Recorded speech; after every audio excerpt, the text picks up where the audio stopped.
As soon as I checked at my dad's bank account and saw nearly $800 million in it, I thought to myself, this money is all mine now. I don't need you anymore.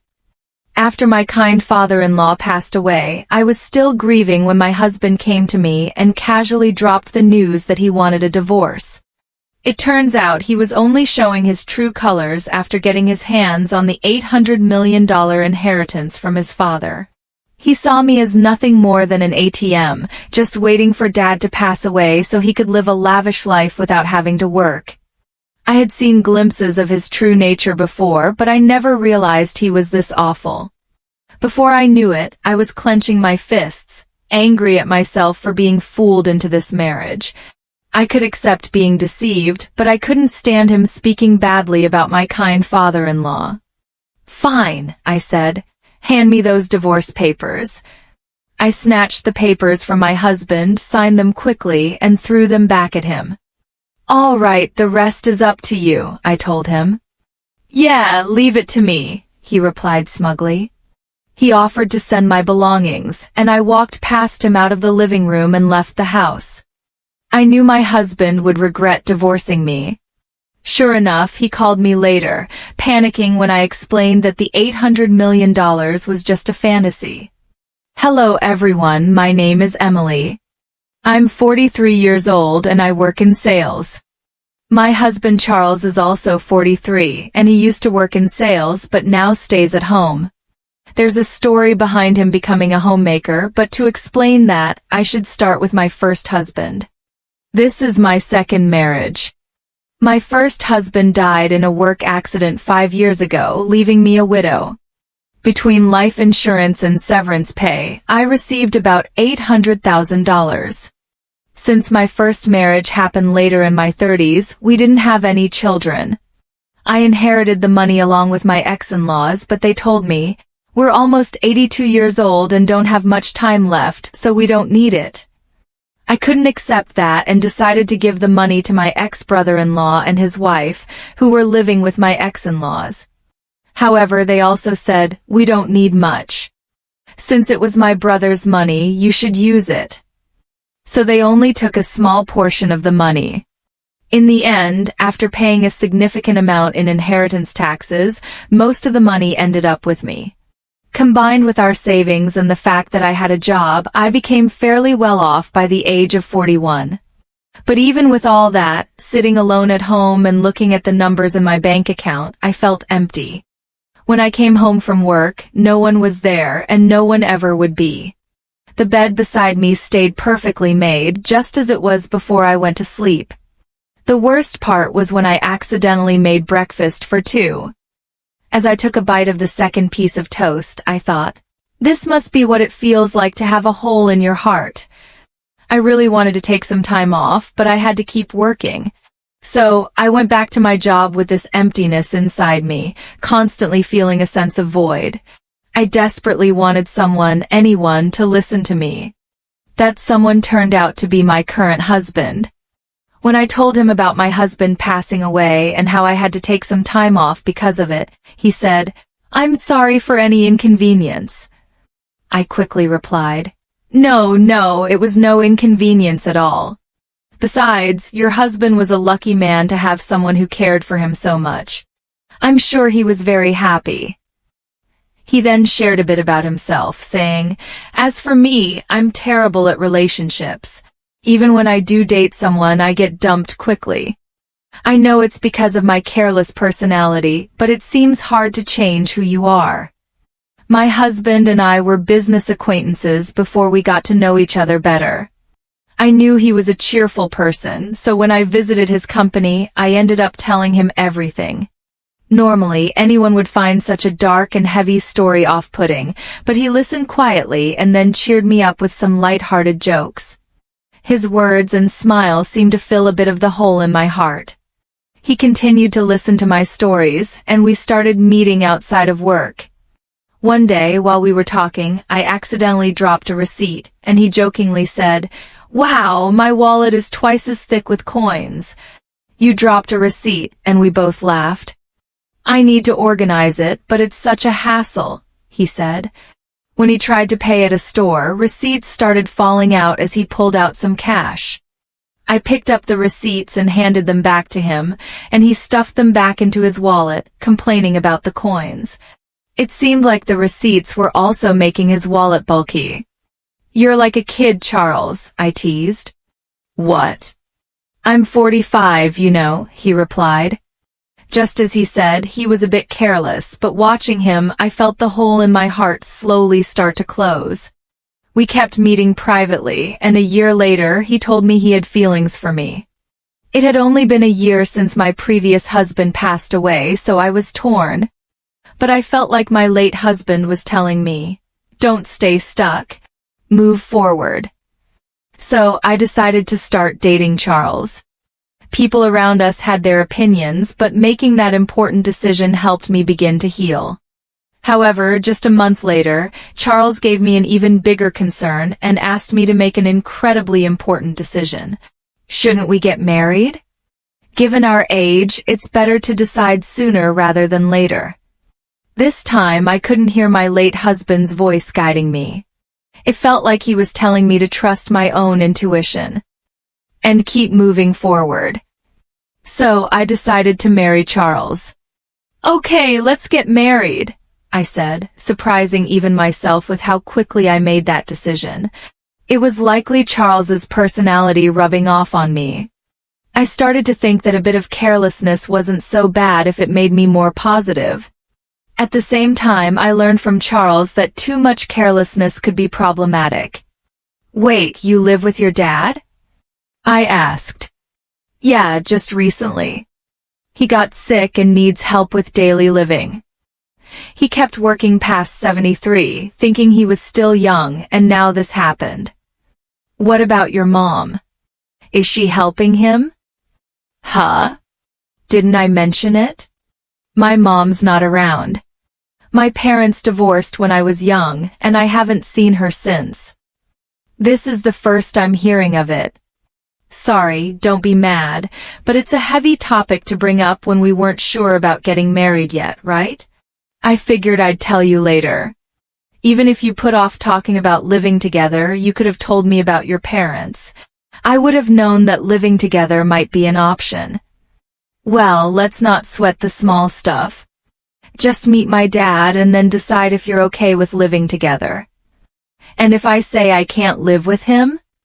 "We'll figure it out then," Charles said with a smile, but I couldn't smile back. "I'm not planning to say I don't want to marry you just because I don't want to live together.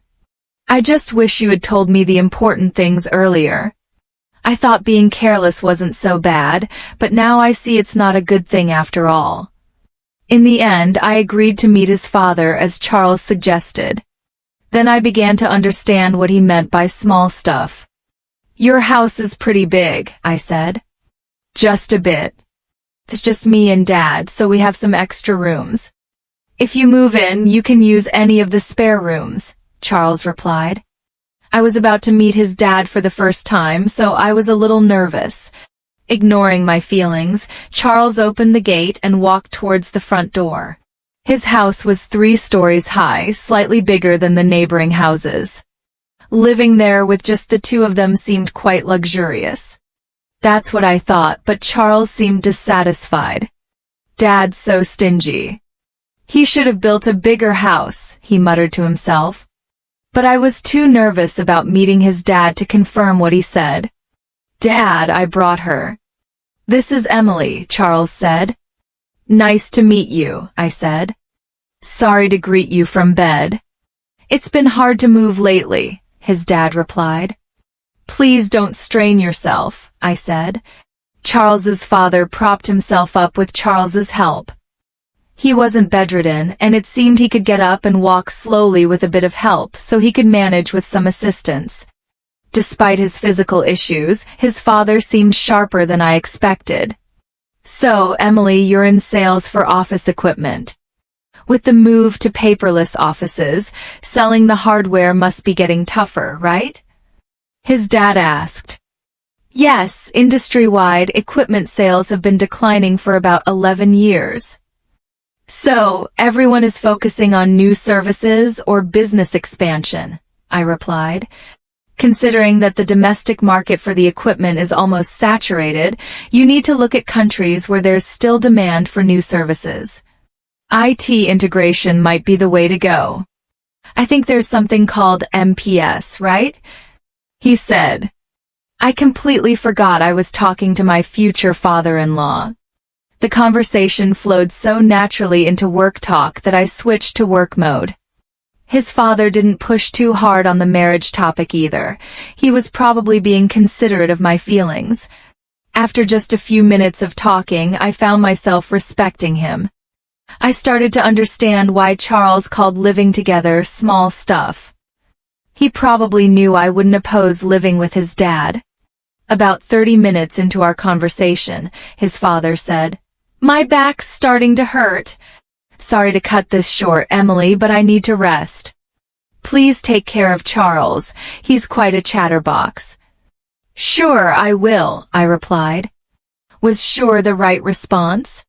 His father seemed to cut the conversation short to avoid burdening me. I wanted to talk more, but I didn't want to tire him out. Feeling a bit disappointed, I left with Charles. On the way back, Charles told me more about his dad. "Dad's a serial entrepreneur," Charles said. "A serial what?" I asked. "A serial entrepreneur. He starts companies, grows them, then sells them. He's done it multiple times," Charles explained. "You can just buy and sell companies like that?" I was surprised. "Well, yeah. Selling one company involves millions of dollars. Starting and growing a company also needs a lot of money, so the sale isn't all profit. But still, Dad's pretty well off. He just doesn't like to spend. He could build a mansion that would make jaws drop, but he doesn't," Charles said. "Don't you know much about his work?" I asked. "He doesn't talk much about work or money. He never hired me for his companies or taught me how to make money. Living at home is the only way he spoils me. If he's got so much money, he could spoil me a little more, don't you think?" Charles replied. "Your dad probably has his reasons," I said. It seemed his father was quite an impressive person. It made sense that Charles might feel overshadowed by him. Given how incredible his father is, Charles probably got compared to him a lot, so it's understandable that he'd have some complaints.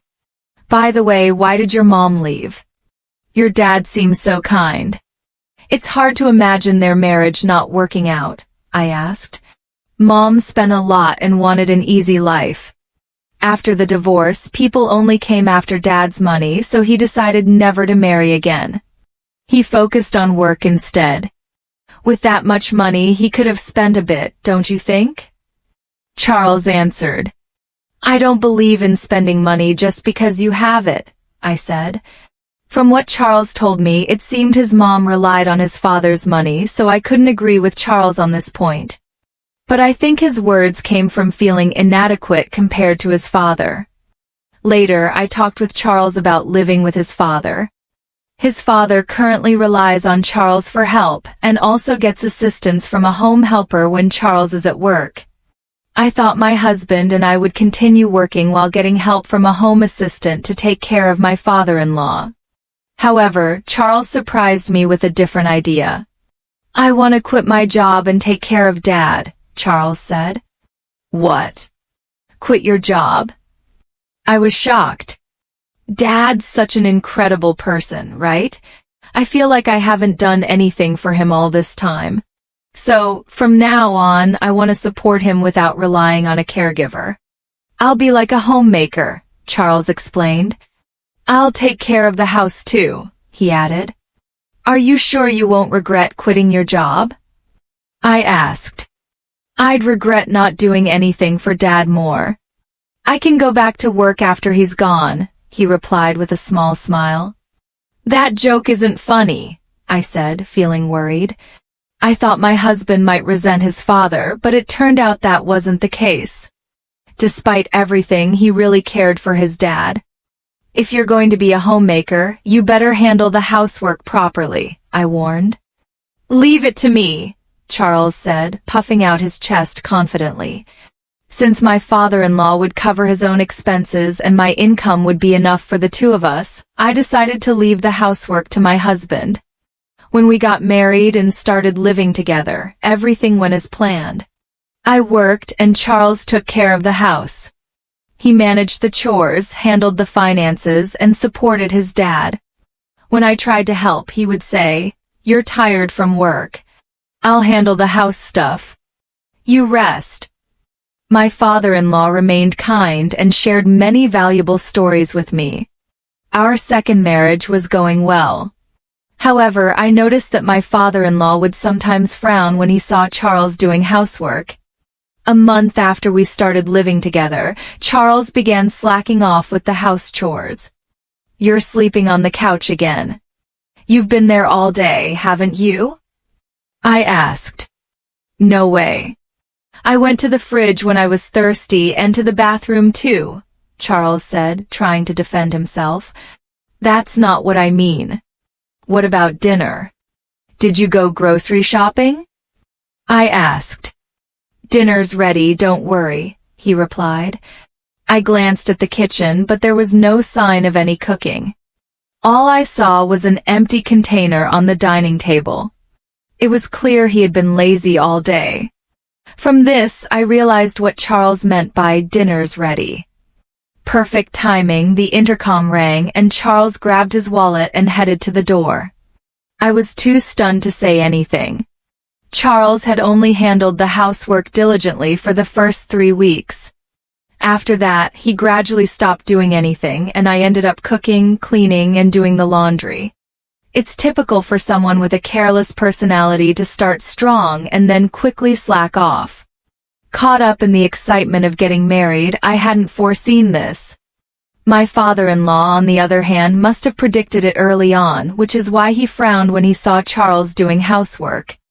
As my husband began to shirk his duties, my father-in-law started apologizing to me. "My boy is so careless. I'm really sorry, Emily. I hoped he'd become more responsible after getting married, but it seems he's just causing you trouble. If he becomes a burden, feel free to kick him out." "I wouldn't do that. Really, it's okay. I'm sorry. I've tried to correct him, but he's just, well, you know. It's okay, but he isn't neglecting to help you, right?" I asked. "No, he does help me. At least a little," he replied, and I noticed a slight change in my father-in-law's expression. It was clear that Charles wasn't completely ignoring his father, but he also wasn't doing much. My father-in-law was probably downplaying the situation to avoid any conflicts between us. "I'm sorry," I said. "No, Emily, you don't need to apologize," my father-in-law replied. With just one word, "sorry," he seemed to understand what I was feeling. We both apologized, and there was a bit of awkwardness between us. To break the tension, my father-in-law quickly changed the subject with a brighter tone. "Oh, I'm doing some end-of-life planning and need your help. I'm not confident in Charles handling it." "End-of-life planning? It's not as negative as it sounds. I just want to avoid any trouble later." "Got it. If there's anything I can do, I'd be happy to help." Talking about Charles made us both cautious, so we ended up avoiding discussions about him and housework. It was an uncomfortable way of being considerate, but there were also thoughtful gestures that made me happy. "Is there anything inconvenient at home?" my father-in-law asked. "Not really, but the bathroom could use some fixing. I just wanted the water heater checked," I said, but my casual comment turned into something much bigger. "Wait, what's this?" I exclaimed when I saw the changes. My father-in-law had contacted a contractor he knew, and they completely renovated the bathroom. Not only were the tub and shower replaced, but the walls and floors were redone with special coatings to resist grime, and the drain was redesigned to make cleaning easier. They even installed a bath lift to help my father-in-law get in and out easily. "Now I can enjoy a nice clean bath, and it's easier for me to get in and out," he said. It was an extravagant use of money, and this happened a few times where a small request turned into a huge upgrade. I learned not to ask my father-in-law for small favors lightly. Yet my husband still called him stingy. I couldn't understand how Charles could see it that way, given how generously his father spent money. Out of curiosity, I asked my father-in-law about his most extravagant spending. "What's the most luxurious thing you've ever done?" I asked. "I started a seafood company in Germany, built the office and the factory from scratch. That cost a fortune." "A company in Germany? That's impressive. But it was work, right?" "Well, yes and no. I did it because I wanted to, so it was more like a hobby." "Why seafood in Germany? Was it because it was profitable?" "No, I had no knowledge or connections and didn't think about profits. Germany exports a lot of seafood and we import a lot of it. I love seafood. So I thought I could make money and eat all the food I wanted," he said, looking happier than I'd ever seen him. He must have really enjoyed that time. But if he just wanted seafood, he could have bought as much as he wanted. Starting a company overseas seemed extravagant. Do all successful people think this way? It's a world far beyond the understanding of an ordinary person like me. It made me realize that my father-in-law wasn't stingy. He was just careful about when and where to spend money. My husband just didn't understand that. One day, my husband burst into Patrick's room and vented his frustration at both of us. "You listen to Emily's requests but not mine. Are you talking about the bathroom? You use it too, right? And since cleaning is easier now, it's a big help to you as a homemaker, right? Emily gets to enjoy a nice bathroom and it's convenient for me too." "No one loses here," Patrick replied calmly. My husband clicked his tongue loudly and stormed out, slamming the door behind him. "I'm really sorry," I said. "It's fine. But why don't you listen to your son's requests?" I asked. "He's like his mother. When he has money, he spends it without thinking. Even with a lot of money, you need to understand its value and how to use it wisely. I've tried teaching him that many times, but he's still the same," Patrick said, his expression turning somber. Since that day, my husband had become even more neglectful. Not only did he stop doing anything around the house, but he started causing unnecessary trouble. "Whose motorcycle is that outside? Did you buy it? No one else's motorcycle would be here," I yelled at my husband as soon as I got home from work. But he just polished an expensive-looking golf club in the living room without even looking at me. My husband had stopped doing housework and started buying whatever he wanted. I wouldn't complain if he was spending his own money, but he was using my bank account without permission. "You get your requests granted by Dad. Let me have a bit of luxury too," he said, trying to justify his actions. He had been diligent as a homemaker at first, and I hadn't seen this lazy side of him before we got married. It seemed he had been hiding his true self before marriage. I was completely fooled. When we got married, I told my husband, "If my salary isn't enough for our living expenses, feel free to use the money in my account." I took back my bank book so he couldn't use the money without my permission. When I checked it, I saw he had spent around $50,000 in just 3 weeks. It was an expensive lesson that I couldn't trust him. Naturally, I thought about divorcing him, but I didn't want to leave my father-in-law in his care, so I erased divorce from my list of options. My husband seemed to sense that I wouldn't divorce him and became even more arrogant. "Hey, can't you come home earlier? I've been waiting for dinner all this time," he complained, treating the living room sofa like his personal nest. He hardly moved from the sofa and, of course, did no housework at all. What does being a homemaker mean? I was starting to lose my understanding of it.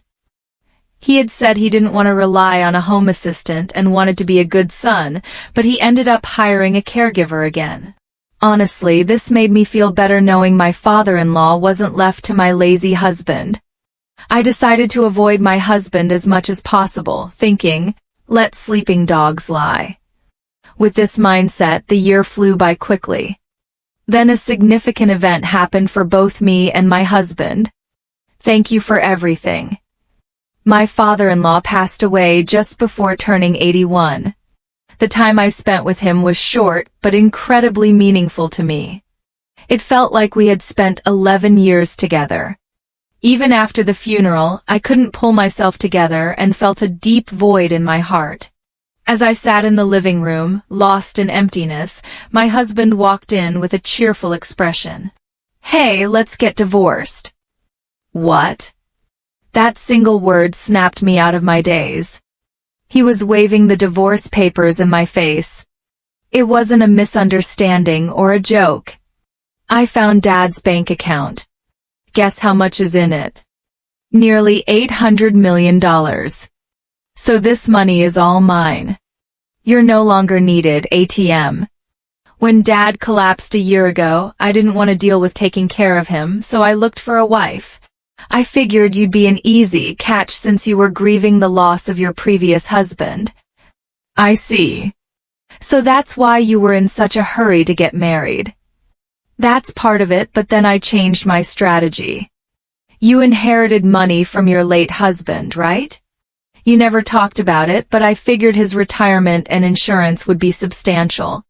I took care of Dad while you acted as the ATM until he passed away. It was easier than working. Now that Dad's gone, I'm set for a lavish life with his inheritance. Do you think you can get away with this? I asked, feeling the anger rising. Of course. I'm his son, so it's only natural I inherit his wealth.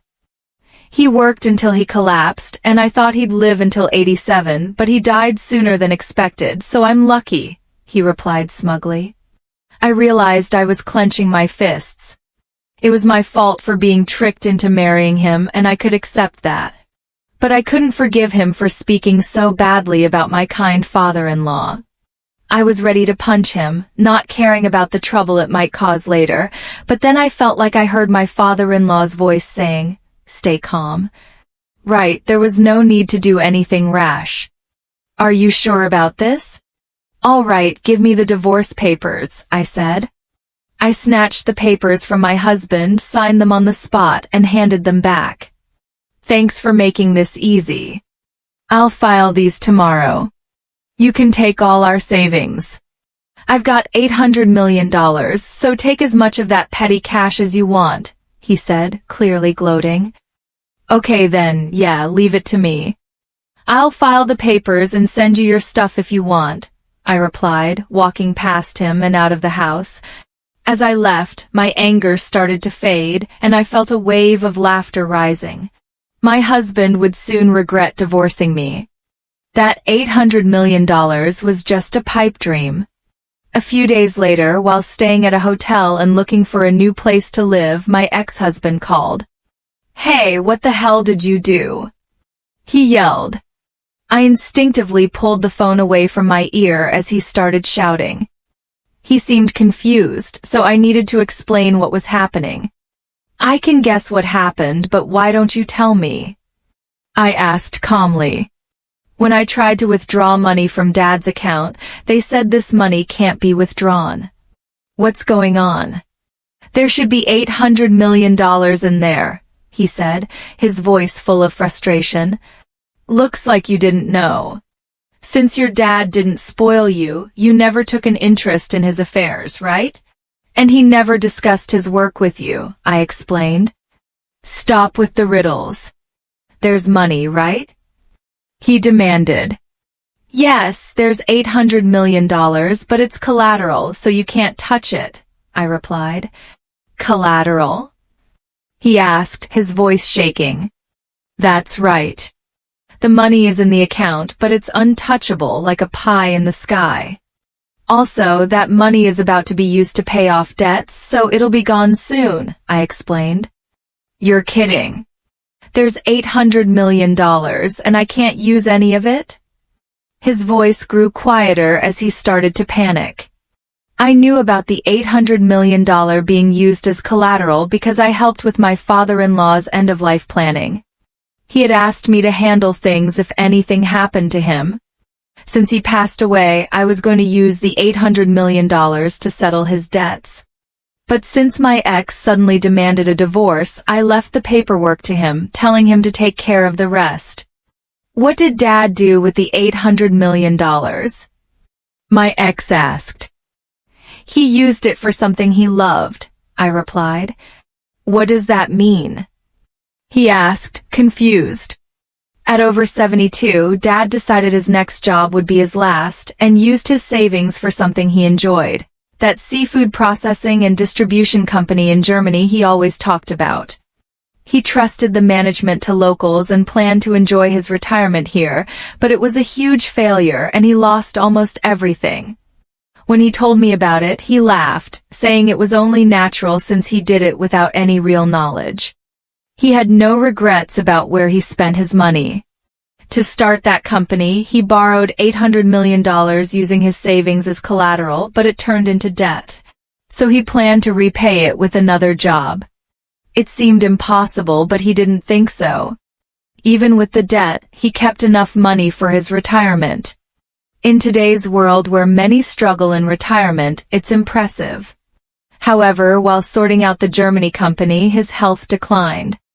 When that happened, he renegotiated his repayment plan with the bank. Given his long history of high-value transactions, they trusted him. He told them, if I can't work anymore, take the collateral. They agreed to a 2-year grace period, after which the debt would be paid off with the collateral if he couldn't work. That year is up, and it's time to settle the debt. So this $800 million is debt repayment money and will soon be zero? My ex asked, his voice filled with shock. Exactly. Didn't you find another bank account? There should be one for living expenses. Yeah, I found one with $80,000 in it. That's money you can use freely. It's your inheritance. $800 million turned into $80,000? Why didn't he prepare more for his retirement? My ex wondered, clearly surprised. I was surprised by the $80,000 too, but knowing him, he probably planned to add more if needed. He seemed capable of anything. And it looks like you haven't checked the will yet. Will? Dad told me he'd leave me about 20%, my ex said. We're divorcing so you could contest it as infringing on your rightful inheritance, but I'd like to honor his wishes. I hope you'll agree to the 20%, I said, noticing he was breathing heavily. He thought he'd get $800 million, but the amount kept shrinking and now he was panicking. Why did he waste so much money? He could have bought anything with $800 million. My ex yelled, frustrated. Yelling at me won't change anything. He was happiest when he talked about that time, so he had no regrets. It was his money and he used it. He planned to repay the debt himself, so no one can complain. You just jumped to conclusions and got ahead of yourself, I replied. Why are you so panicked? I asked. The truth is, I thought I'd get $800 million, so I spent all my own money. My account is empty, he admitted. What? Seriously? I was shocked. My ex-husband had been spending money he didn't even have yet. Now that we were divorced, he couldn't rely on my savings anymore, and he was currently unemployed. I finally understood why he was so panicked. Still, you have a roof over your head and a house, so you can rebuild your life, right? I suggested. I am almost 54, unemployed, and have only a little savings. What's going to happen to me? Please help me, he pleaded. Me? You have savings and a job, don't you? Why should I help an ex-husband? You're suffering the consequences of your own actions, I said firmly. Please, let's pretend the divorce never happened, he begged. But I ignored his pleas and hung up the phone.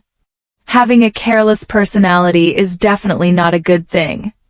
With that thought, I went back to looking at property listings. Surprisingly, my ex-husband did follow through with the will and gave me $40,000 for my father-in-law's inheritance. That made up for the money he had taken from me. He probably thought it was too much trouble to fuss over $40,000 after dealing with the $800 million situation. He also apparently started working in sales again, but he didn't seem to be taking it seriously. The shock of not getting the $800 million affected his motivation, leading to frequent mistakes. After a month of struggling under the scolding of younger supervisors, he saw his paycheck and lost motivation, comparing it to the $800 million he missed out on. He quit after just a month and is now a part-time worker, barely making enough to get by. With that, his savings of $800,000 won't increase. In fact, it'll probably decrease. I wonder if he's thinking about his retirement. Well, whatever trouble he gets into now is not my concern. There's no ATM for him anymore, he'll have to work hard. I rented a small condo and started living on my own. I put the $40,000 from my father-in-law into my bank account. I consider it a kind of talisman, so I don't plan on spending it.